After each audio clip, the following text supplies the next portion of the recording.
Hello friends, स्वागत है आपका इंडियन एजुकेशन चैनल में। आज हम आप लोग के लिए लेकर आए हैं 9th 10th का फिजिक्स का इम्पोर्टेंट फार्मूला जो हमारे डेली लाइफ में बहुत ही इम्पोर्टेंट होगा। सो फ्रेंड्स, आप इस वीडियो को अच्छे से देखिएगा और इसमें उपयोगी फार्मूले को अपने लाइफ के लिए यूज करिएगा और इसे रिमेंबर कर लीजिएगा। तो सो फ्रेंड्स, चलते हैं इस वीडियो को देखते हैं फार्मूला। फर्स्ट फार्मूला है गति से संबंधित और इसमें हम फार्मूला के साथ साथ उनके संकेत का भी जिक्र किए हैं। तो पहले हम संकेत देखते हैं गति से अंतर्गत जो जो आते हैं। पहला है दूरी, इसमें हम इंग्लिश भी डिनोट कर दिए हैं। तो दूरी का जो संकेत होता है एस या डी होता है। दूसरा है विस्थापन, जिसको डिस्प्लेसमेंट भी कहते हैं। तो विस्थापन का संकेत एस, डी या एक्स, तीनों में से कोई हम यूज कर सकते हैं समय समय के अनुसार। टाइम का संकेत टी। प्रारंभिक चाल या वेग, स्टार्ट स्पीड या वेलोसिटी। प्रारंभिक चाल हो या प्रारंभिक वेग हो, उसका संकेत हम यू लेंगे। अंतिम चाल या वेग हो तो उसका संकेत क्या करेंगे, भी के रूप में यूज करेंगे। नेक्स्ट है त्वरण। त्वरण का संकेत ए होता है, जिसे एक्सीलरेशन भी बोल रहे हैं। वृत्त की त्रिज्या रेडियस, यानी इसकी संकेत आर होता है। औसत चाल, औसत चाल का भी ऊपर जो एक रेकरिंग दिया उसको बार बोलते हैं, यानी भी बार या भी ए भी, यानी भी एवरेज। तो औसत चाल का संकेत खासकर भी बार के रूप में ही अच्छा लगता है। औसत चाल। अब दूसरा है औसत वेग, एवरेज वेलोसिटी। तो औसत चाल और औसत वेग दोनों का इक्वल होता है, इसका भी बार। अगला है कोणीय वेग। कोणीय वेग का जो संकेत होता है ओमेगा। तो ये रहा गति से संबंधित संकेत। अब कुछ महत्वपूर्ण सूत्र जो गति से ही संबंधित है। तो पहला है दूरी। दूरी बराबर चाल गुणे समय, या इंग्लिश में हम बोलेंगे एस बराबर वी टी। पहला दूरी बराबर फॉर्मूला क्या होता है, चाल गुणे समय, जिसको इंग्लिश में क्या बोलेंगे, एस बराबर वी टी। आप तो इसे बहुत पहले ही से जानते आए हैं। दूसरा फॉर्मूला है विस्थापन बराबर वेग गुणे समय, या इंग्लिश में एक्स बराबर वी टी। तीसरा है औसत चाल या वेग बराबर फॉर्मूला। तो इसका होगा प्रारंभिक वेग प्लस अंतिम वेग बटा में समय, यानी ये यहाँ पर थोड़ा मिस्टेक हो गया है। प्रारंभिक वेग प्लस अंतिम वेग और पूरा के बटा में समय होगा, यानी इंग्लिश में यहाँ बताया गया है वी बार बराबर यू प्लस वी बटा में टी। तो ये औसत चाल का फॉर्मूला है या औसत वेग का। चौथा है त्वरण। त्वरण बराबर फॉर्मूला होता है वेग में परिवर्तन बटा में समय, या ए बराबर वी माइनस यू बटा टी। पांचवा है रेखीय वेग। रेखीय वेग बराबर फॉर्मूला होता है कोणीय वेग गुणे त्रिज्या, या वी बराबर ओमेगा आर। ओमेगा जो कि एक यूनानी अक्षर है, इसको हम ओमेगा बोलते हैं, जो बैल का सिंह जैसा दिखता है, यानी डब्ल्यू की तरह।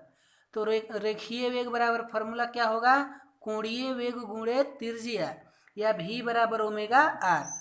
अब हम 6 नंबर पे देखते हैं वृत्त की त्रिज्या। इसको तो आप बहुत पहले से जानते हैं। वृत्त की त्रिज्या बराबर फॉर्मूला आता है व्यास बटे 2, या इसको इंग्लिश में बोलते हैं आर बराबर डी बाई 2। सतवा है वृत्त की परिधि, यानी 2 गुणे पाई गुणे त्रिज्या, यानी यहाँ पर इंग्लिश में बताया गया एल बराबर 2 पाई आर, यानी वृत्त की परिधि 2 पाई आर। तो सो फ्रेंड्स, यह था। अब हम अगला देखते हैं गति समीकरण, जिसको बोलते हैं इक्वेशन ऑफ मोशन, यानी गति समीकरण। ये बहुत ही इम्पोर्टेंट है, जो कि 9th के लिए, खासकर ये जो फार्मूला है 9th के लिए ही हम बनाए हैं, लेकिन हमारे यूजफुल के अनुसार ये 10th में भी और 11th 12th में भी इस फार्मूला की काम आता है, भौतिक में। तो यहाँ पर गति समीकरण बताया गया है। पहला है v बराबर यू प्लस ए टी। दूसरा है वी स्क्वायर बराबर यू स्क्वायर प्लस 2as। और तीसरा तीसरा है एस बराबर U T plus half A T square, यानी 1/2 को हाफ बोल सकते हैं। तो इसलिए तीसरा को हम कैसे बोलेंगे, एस बराबर U T plus half A T square, या इसको हम इस तरह भी बोल सकते हैं, एस बराबर U T plus 1/2 A T square. चौथा है वी बार बराबर यू प्लस वी बटा टी। तो ये गति समीकरण था। इस गति समीकरण को 9th क्लास के स्टूडेंट या फ्रेंड्स अच्छे से याद रखेंगे, ताकि बहुत ही यूजफुल होता है। और ये सब चैप्टर में पढ़ने को मिलेगा। अगला हम लोग पढ़ेंगे बल तथा गति के नियम से संबंधित force and laws of motion. इसके अंतर्गत क्या क्या संकेत आता है? तो इसके अंतर्गत संकेत द्रव्यमान यानी मास, इसका संकेत m होता है। त्वरण अभी ऊपर बताए हैं लेकिन फिर भी इसमें भी यूज है तो इसीलिए बताना पड़ जा रहा है। त्वरण का संकेत a होता है जिसको एक्सीलरेशन कह रहे हैं। बल फोर्स का संकेत F, संवेग मोमेंटम का संकेत P, आवेग इम्पल्स, आवेग का संकेत I, और वेलोसिटी यानी वेग, इसका संकेत V। अब इसका हम कुछ महत्वपूर्ण सूत्र को देखते हैं। इसमें है पहला, संवेग बराबर द्रव्यमान गुणे वेग। इंग्लिश में इसको बोलेंगे P बराबर mv, यानी संवेग बराबर फॉर्मूला क्या होता है फ्रेंड्स? द्रव्यमान गुणे वेग। इंग्लिश में इसको क्या बोलेंगे? P बराबर mv। दूसरा है बल बराबर फॉर्मूला होता है द्रव्यमान गुणे त्वरण, या इंग्लिश में F बराबर ma। तीसरा है आवेग बराबर बल गुणे समय, या इसको I बराबर ft बोलेंगे। अब एक फार्मूला चौथा है संवेग संरक्षण सिद्धांत से। ये जो फार्मूला है इसकी जानकारी आपको 9th के चैप्टर में ही मिलेंगी, 9th क्लास के स्टूडेंट वाले। तो ये संवेग संरक्षण सिद्धांत से एक फार्मूला बनता है m1u1 प्लस m2u2 बराबर m1v1 प्लस m2v2। ये संवेग संरक्षण का फार्मूला है, ये आपको बहुत ही यूजफुल होगा आने वाले समय में। अब हम चलते हैं गुरुत्वाकर्षण, ग्रेविटेशन। गुरुत्वाकर्षण चैप्टर जो कि 9th में ही पढ़ना है। इसमें संकेत पहले पढ़ेंगे, नोटेशन। तो दूरी का संकेत, गुरुत्वाकर्षण में दूरी का संकेत r, कैपिटल R या स्मॉल r या d। तो गुरुत्वाकर्षण में हम ग्रेविटेशनल में दूरी का संकेत क्या लेंगे? r लेंगे, बड़ा R या छोटा r या d लेंगे। दूसरा है गुरुत्वीय त्वरण, इसका संकेत होता है g, यानी गुरुत्वीय त्वरण को हम बोलते हैं ग्रेविटेशनल एक्सीलरेशन, शॉर्ट फॉर्म में लिखे हैं एक्सीलरेशन। गुरुत्वीय त्वरण का संकेत g, केवल त्वरण का संकेत a। अगला है भार वेट, इसका संकेत होता है w। अगला है गुरुत्वाकर्षण नियतांक, ग्रेविटी कांस्टेंट, इसका संकेत होता है कैपिटल G यानी बड़ा G। गुरुत्वाकर्षण नियतांक का संकेत क्या होता है? बड़ा G। पृथ्वी की त्रिज्या, यानी पृथ्वी की त्रिज्या कैपिटल R और बेस में E है, जो कि E माने अर्थ को दिखा रहा है। पृथ्वी का द्रव्यमान कैपिटल M और बेस में E, जो E क्या बता रहा है? अर्थ को। ठीक उसी प्रकार चंद्रमा का द्रव्यमान R, चंद्रमा का द्रव्यमान R, यहाँ पर मिस्टेक हो गया है शायद, नहीं मिस्टेक नहीं, चंद्रमा का द्रव्यमान R जो M दिखा रहा है, यहाँ पर उल्टा शायद हो गया है, क्योंकि पृथ्वी की त्रिज्या और पृथ्वी की द्रव्यमान R और M से लिया गया, लेकिन यहाँ पर चंद्रमा का जो द्रव्यमान और चंद्रमा की जो त्रिज्या है इसको उल्टा ले लिया गया है, यहाँ पर मिस्टेक हो गया है शायद। 1 मिनट। सो फ्रेंड्स, यहाँ पर जो है चंद्रमा का द्रव्यमान और चंद्रमा की त्रिज्या वो ये ऊपर नीचे लिखा गया है, यहाँ पर मिस्टेक है। इसको आप जो ये हम बताएं इसको यहाँ से, इसका जो है ये हो जाएगा, और ये जो चंद्रमा का त्रिज्या है ऊपर वाला ये वाला हो जाएगा इस पर। तो आप इसको चंद्रमा का द्रव्यमान जो है इसको बोलेंगे कैपिटल M और बेस में छोटा m, और चंद्रमा की जो त्रिज्या है इसको बोलेंगे कैपिटल R बेस में m, क्योंकि ये ऊपर नीचे हो गया तो इसको आप सुधार लीजिएगा, ये मिस्टेक हो गया है, सॉरी। अब हम देखते हैं कुछ महत्वपूर्ण सूत्र, किससे? तो ये ग्रेविटेशनल से संबंधित जो महत्वपूर्ण सूत्र बनता है उसको देखते हैं। पहला है भार बराबर फॉर्मूला होता है द्रव्यमान गुणे गुरुत्वीय त्वरण, या W बराबर mg।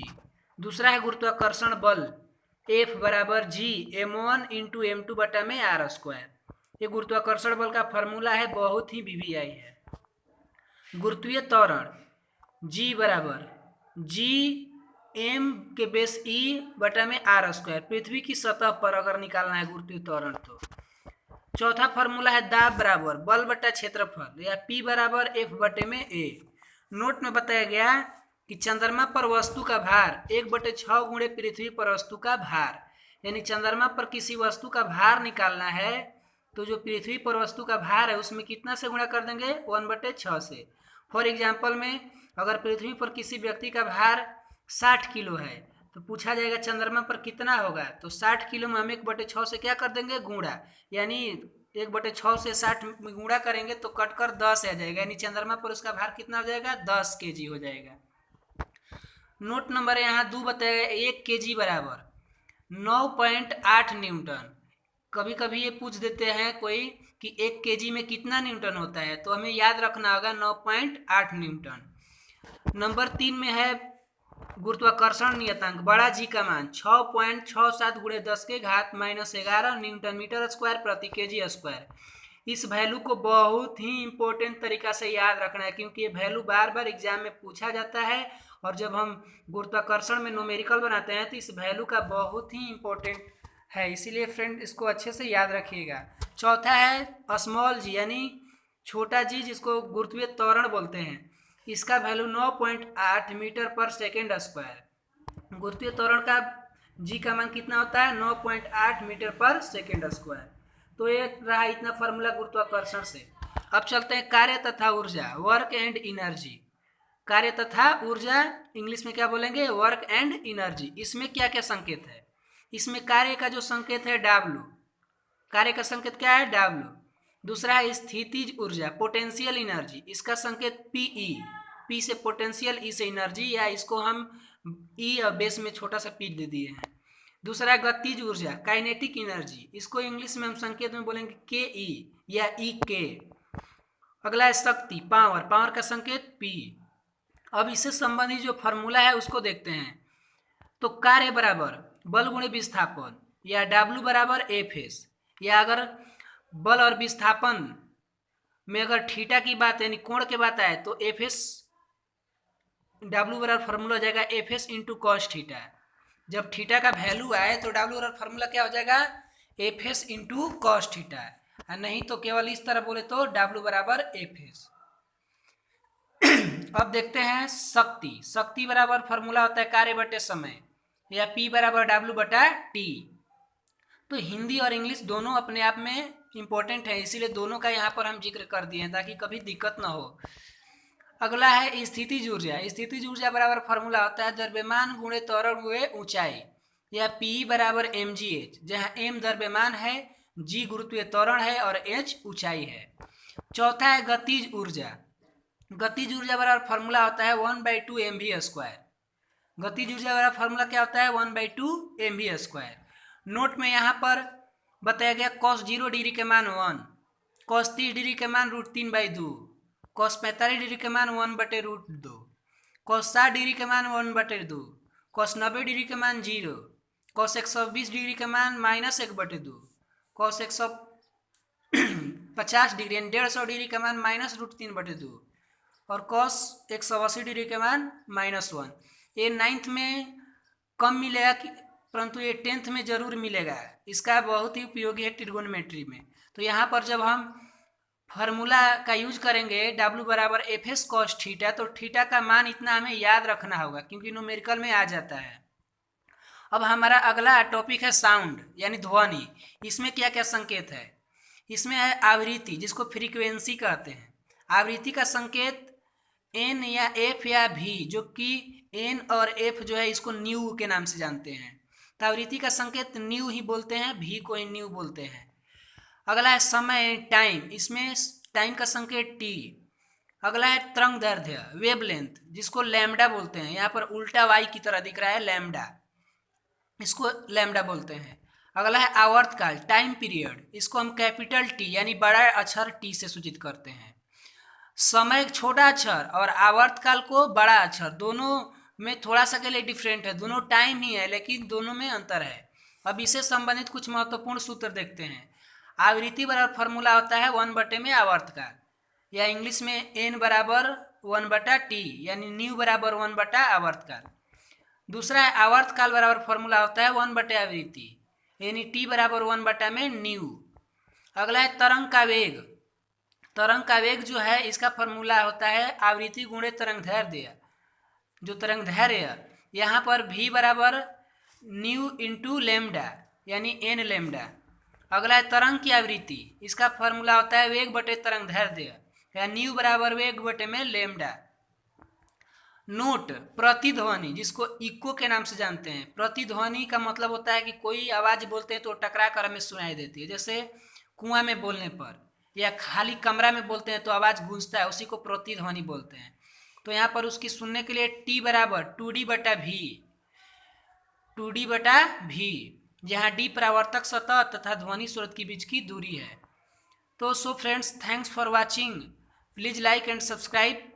तो अगर आपको ये फार्मूला अच्छा लगा हो तो आप इसे अच्छे से लिख लीजिएगा और आप इस फार्मूले को याद भी कर लीजिएगा ताकि आपके जीवन में काम आएगा। अगर आपको इस फार्मूला में कहीं दिक्कत हो तो आप हमसे कमेंट में पूछ सकते हैं। अगर हमसे कुछ मिस्टेक हो तो उसके लिए सॉरी, क्योंकि मिस्टेक करते करते ही हम कभी अच्छे से सीख जाएंगे। तो सो फ्रेंड्स, मिलते हैं आपको अगले वीडियो में और आप कमेंट करके बताएं कि हम किस पर वीडियो बनाएंगे। तो थैंक्स।